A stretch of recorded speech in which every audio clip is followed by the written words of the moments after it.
Subscribe now and press the bell icon. Never miss an. निषेचन। निषेचन नर तथा मादा युग्मकों के संलयन से युग्मनज बनने की प्रक्रिया को निषेचन कहते हैं। ठीक है, देखिए ये नर मादा ये दोनों के जब संलयन होते हैं तो युग्मनज बनते हैं। ठीक है, युग्मनज के बाद तब क्या शिशु का निर्माण होता है। ठीक है, निषेचन दो प्रकार के होते हैं। निषेचन दो प्रकार के होते हैं, बाह्य निषेचन तथा आंतरिक निषेचन। चलिए, बाह्य निषेचन। बाह्य निषेचन इस प्रकार का निषेचन प्राणी के शरीर से बाहर होता है, मुख्यतः जलीय माध्यम में होती है।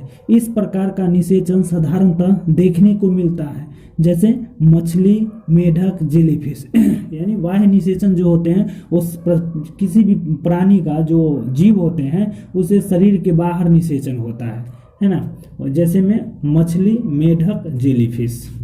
आंतरिक निषेचन इस प्रकार के निषेचन प्राणी के शरीर के अंदर होता है, पक्षी, मनुष्य, सरीसृप। ठीक है, ये जो प्राणी होते हैं है ना, ये पक्षी, मनुष्य, सरीसृप, ये इसका जो निषेचन होती है ये शरीर के अंदर ही होते हैं। ठीक है, और नेक्स्ट पढ़ते हैं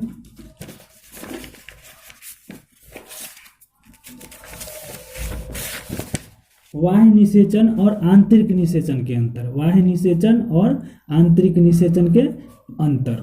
ठीक है, देखिए इसमें निषेचन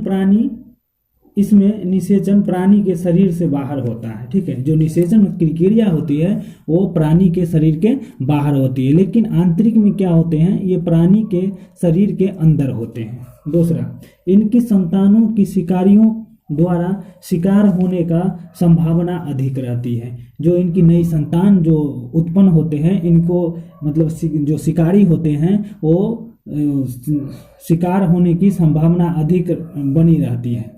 ठीक है, खतरा अधिक बनी रहती है शिकारियों द्वारा। आंतरिक निषेचन, इस निषेचन में नई संतान अपने प्रारंभिक काल सुरक्षित रहते हैं। ठीक है। तीसरा, जीवों की संख्या बाह्य निषेचन में अधिक रहती है और आंतरिक निषेचन में जीवों की संख्या कम रहती है।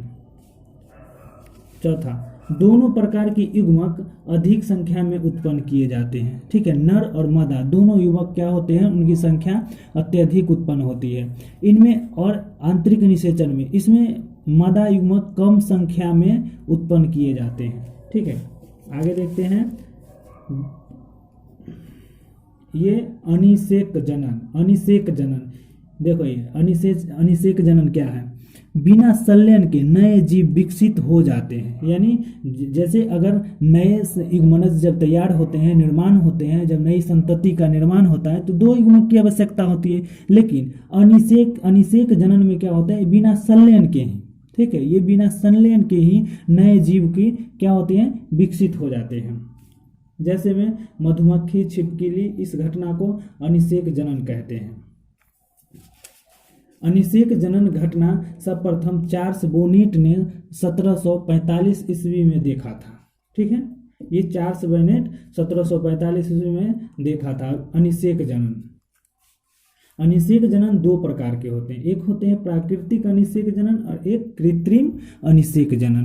तो देखिए इसमें होते हैं कुछ प्राणियों द्वारा, जो कुछ प्राणियों का जो जनन होते हैं प्राकृतिक अनिषेक जनन, जैसे कि मधुमक्खी, अमेरिकी छिपकली, ये सब होते हैं प्राकृतिक के द्वारा। ठीक है, और कृत्रिम अनिषेक जनन, ये कुछ प्राणियों भौतिक एवं रासायनिक कारणों से जनन करवाया जाता है, जैसे ईथर, यूरिया, अल्कोहल। निषेचन के पार्श्व की घटना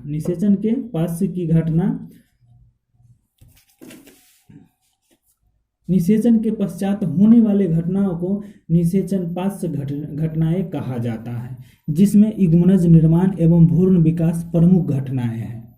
ठीक है, यानी निषेचन के पास की घटनाएं होते हैं, जो निषेचन के पश्चात होने वाले जो भी घटनाएं होती है वो निषेचन के पश्चात घटनाएं कहलाती हैं।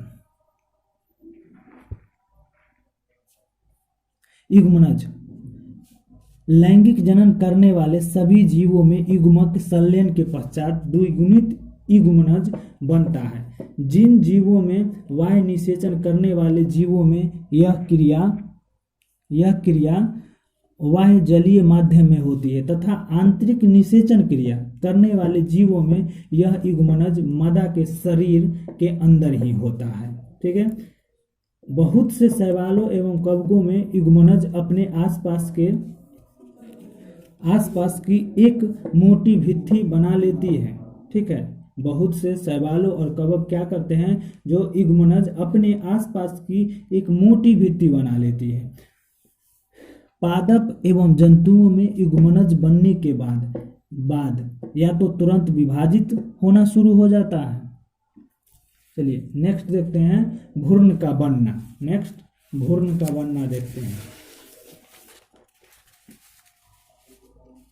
भ्रूण का बनना युग्मनज से भ्रूण की बनने की प्रक्रिया को भ्रूणोद्भव कहा जाता है या भ्रूण का बनना होता है। ठीक है। इस प्रक्रिया में युग्मनज में कोशिका विभाजन होता है।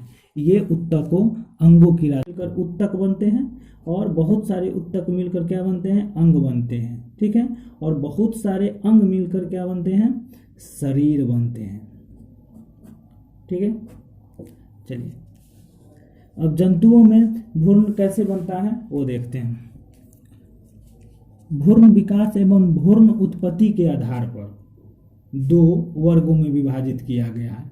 जंतुओं में जो भ्रूण बनता है, भ्रूण विकास एवं भ्रूण की उत्पत्ति के आधार पर दो वर्गों में विभाजित किया गया है।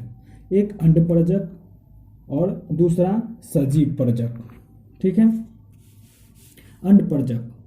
अंडपरजक जो है, इस प्रकार के जीवों द्वारा निषेचित अंडे किसी सुरक्षित स्थान पर दिए जाते हैं, जैसे पक्षी, सरीसृप वर्ग के जीव, सांप, मगरमच्छ। ये सजीव परजक जीवों में मादा के शरीर में ही युग्मनज विकसित होकर भ्रूण निर्माण होता है। भ्रूण मादा शरीर में एक निश्चित अवधि तक रहने के पश्चात प्रसव द्वारा जनन किए जाते हैं। यानी सजीव में जो होते हैं, जो मादा के शरीर में ही युग्मनज विकसित होता है और उसके बाद होने के बाद क्या होता है, भ्रूण निर्माण होता है। और भ्रूण मादा शरीर में एक निश्चित अवधि तक, एक निश्चित जो समय होते हैं, उसके पश्चात प्रसव क्या करते हैं, उस नए संतति की जनन करते हैं। अब देखिए पुष्पी पादपों में भ्रूण कैसे बनते हैं, भ्रूणोद्भव कैसे होता है। सो देखिए पुष्पी पौधों में युग्मनज अंडाशय के अंदर बनता है। भ्रूण के विकास के लिए भोजन विशिष्ट उत्तक भ्रूणपोष में आता है।